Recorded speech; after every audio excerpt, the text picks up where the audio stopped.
భాగ్యనగరంలో వినాయక నవరాత్రి ఉత్సవాలు ముగిశాయి. నిమజ్జనానికి అన్ని ఏర్పాట్లు చేస్తున్నారు. శోభాయాత్ర, నిమజ్జనం ప్రశాంత వాతావరణంలో ముగించేందుకు సిద్ధమయ్యారు. ఖైరతాబాద్ మహాగణేష్ నిమజ్జనానికి అన్ని ఏర్పాట్లు చేశారు అధికారులు. 40 టన్నుల బరువు ఉన్న మహాగణపతి విగ్రహాన్ని హుస్సేన్ సాగర్ క్రేన్ నంబర్ 4 వరకు తీసుకువెళ్లడానికి భారీ ట్రాలీని రెడీ చేశారు.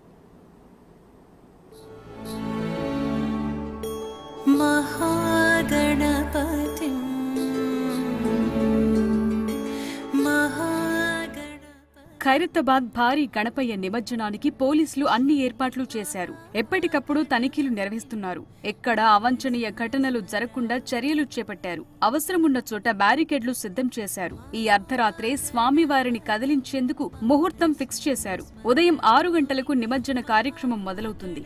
2 రోజుల ముందు నుంచే ఖైరతాబాద్ శోభాయాత్రకు సంబంధించిన రూట్ ను పరిశీలించారు. ఈ ఏడాది బడా గణేష్ 70 అడుగుల ఎత్తులో కొలువుదీరారు. 10 రోజుల పాటు మహాగణపతి భక్తుల పూజలు అందుకున్నారు. పూర్తిగా మట్టితో చేసిన ఎకో ఫ్రెండ్లీ బడా గణేశుడిని రూపొందించారు.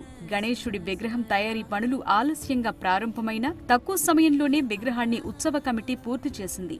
ఈసారి ఖైరతాబాద్ విగ్రహ తయారీలో 190 మంది కళాకారులు పాల్గొన్నారు. ఈసారి భక్తులకు శ్రీ సప్తముఖ మహాశక్తి గణపతిగా దర్శనమిచ్చారు. విగ్రహంలో మొత్తం 7 ముఖాలు, 7 సర్పాలు, 24 చేతులు ప్రతిష్ఠించబడ్డాయి. ఇక ఖైరతాబాద్ మహాగణపతికి ఇరువైపులా శ్రీనివాస కళ్యాణం, శివపార్వతుల కళ్యాణం ప్రతిమలున్నాయి. అంతేకాకుండా బడా గణేష్ విగ్రహ పాదాల చెంత అయోధ్య బాలరాముడి విగ్రహం ప్రత్యేక ఆకర్షణగా నిలిచింది.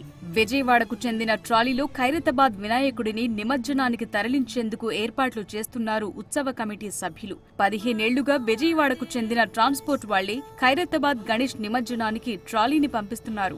100 టన్నుల బరువును తీసుకెళ్లగలిగే ట్రాలీపై 20 అడుగుల వెడల్పుతో స్టేజ్ ని సిద్ధం చేసి గణేష్ విగ్రహాన్ని ట్రాలీపై నిలిపి సాగరానికి తీసుకెళ్తారు. మధ్యాహ్నం 2 గంటల వరకు ఖైరతాబాద్ మహాగణపతిని నిమజ్జనం చేయనున్నారు.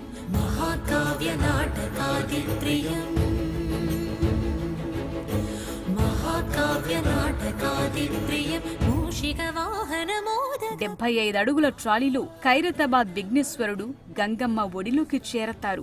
100 అడుగుల కెపాసిటీతో ట్రాలీని సిద్ధం చేశారు ఉత్సవ కమిటీ సభ్యులు. 40 టన్నుల బరువున్న గణేశుణ్ణి క్రెయిన్ ద్వారా ఈ ట్రాలీలో నిలబెడతారు.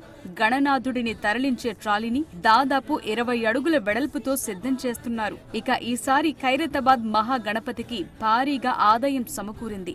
70 లక్షల ఆదాయం వచ్చినట్లు కమిటీ సభ్యులు వెల్లడించారు. హోర్డింగ్లు, ఇతర సంస్థల ప్రకటన రూపంలో మరో 40 లక్షల ఆదాయం వచ్చినట్లు తెలిపారు. తొలిసారిగా ఖైరతాబాద్ లో సీసీ కెమెరాల పర్యవేక్షణలో హుండీల లెక్కింపు చేపట్టారు. గత 10 రోజుల్లో నగదు రూపంలో ఈ ఆదాయం సమకూరినట్లు కమిటీ పేర్కొంది.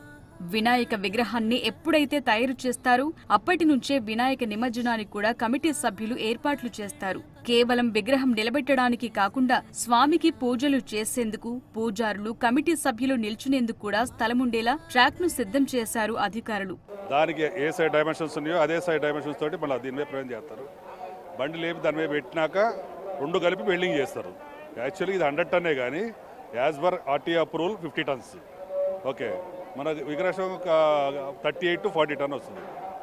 10 టన్ ఎక్స్ట్రా ఉంటుంది కాబట్టి గత 10 years నుంచి వెళ్తుంది కాబట్టి ఏ విధమైన ఇబ్బంది లేదు దీనికి. అదే సార్, ఇప్పుడు ఆ విగ్రహం కదలకుండా ఉండడానికి కింద ఫ్రేమ్ అనేది అది గడ్డర్స్ తోటి బాడీకి వెల్డింగ్ చేస్తారు. ఏదైతే తయారు చేస్తారో ఆ బాడీని ఈ బాడీకి అటాచ్ చేసి వెల్డింగ్ చేస్తారు. కాబట్టి బండి మూవ్మెంట్ అవుతుంది కానీ విగ్రహం మాత్రం మూవ్మెంట్ అవ్వదు. గత 15 years నుంచి అతనే వస్తాడండి. అతను 15 years బిఫోర్, అంతకుముందు 10 years ఎక్స్పీరియన్స్ మా దగ్గర. 15 years అతనే తోలుతున్నాడు. ప్రజెంట్ కంటిన్యూ అతనే వస్తాడు.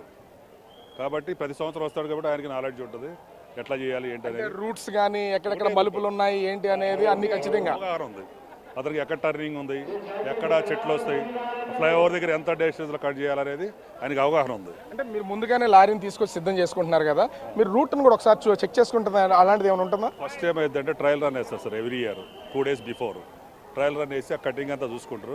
ఏమైనా పైన కానీ వైర్లు కానీ చెట్లు కానీ ఏమైనా ఉంటే ఇంటిమేషన్ ఇస్తే ఆర్చిలు కానీ ఇమీడియట్ తీసేస్తుంటారు. ఖైరతాబాద్ వినాయక నిమజ్జనం శాంతియుతంగా జరిగేందుకు ప్రత్యేక ఏర్పాట్లు చేశారు అధికారులు. ఎక్కడా ఎలాంటి ఇబ్బందులు లేకుండా అన్ని చర్యలు చేపట్టారు. ఘనంగా పూజలందుకున్న వినాయకుడికి వీడ్కోలు చెప్పి వచ్చే ఏడాది ఇంతకంటే ఘనంగా వినాయక ఉత్సవాలు చేసేందుకు ఇప్పటి నుంచే సిద్ధమవుతున్నారు భక్తులు.